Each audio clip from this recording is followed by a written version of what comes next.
Yun, magti 3 months na pala tayo since nung natanggal tayo sa dairy farm na full time natin. Is ngayon is may gustong makipag-meet sa akin na farm owner dito rin sa Abbotsford at gusto niya akong i-hire and ino-opera niya akong maging full time, kung gusto kong maging full time daw. Pero pag-iisipan ko pa, pero ngayon is imimit ko siya.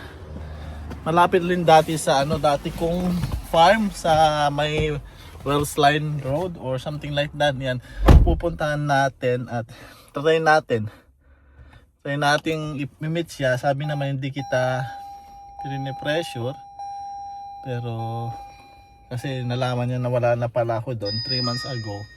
Yes, ngayon is may kilala siya, and then yung worker niya is Filipino, which is nakilala ko naman.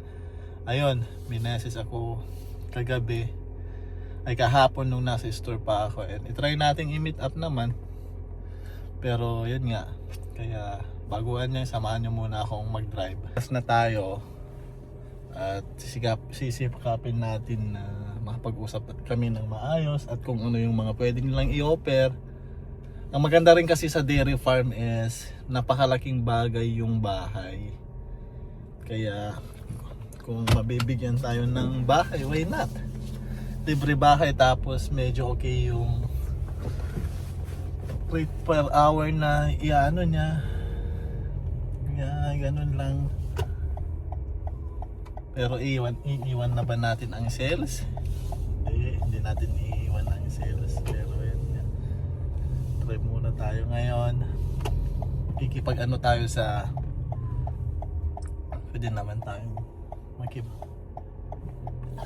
ganun ang kagandahan kung alam nilang maganda ang trabaho mo sa dairy farm. Yes, iko-contact ka nila. Kasi nung natanggal rin ako sa dairy farm is after gusto ko nagpahinga ng 1 month, nagpahinga ako ng 1 month, and then nung gusto kong nag-apply ako sa isang farm, agad-agad natanggal ako. Pero nag-duty lang ako ng 4 hours. First duty ko is 4 hours lang. Hindi na ako sumipot ko. Parang ayoko na dati sa dairy farm. Pero habang tumatagal is namimiss mo pa rin yung dairy.